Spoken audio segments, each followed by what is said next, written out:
gusto ko makaon ng chips. Kaya, ito. Ang dami akong apple. Lagay natin dito. Hindi na ito. Pangalawa lang.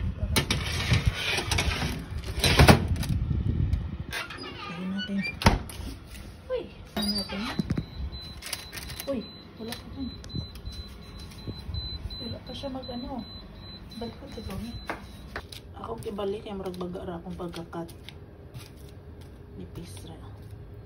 Dapat nipis di ay. So this is apple chips, which is tinan ni apple chips kay makapal oh. Kani uban nipis. Medyo ano na siya. Pero siyang balihon para mas mo crispy. Okay, I'll back later. Ito na yung kinalabasan niya. OMG. Hindi siya crispy. Nabudol ako. Nabudol ako. Hindi siya crispy. Hindi crispy, pangit.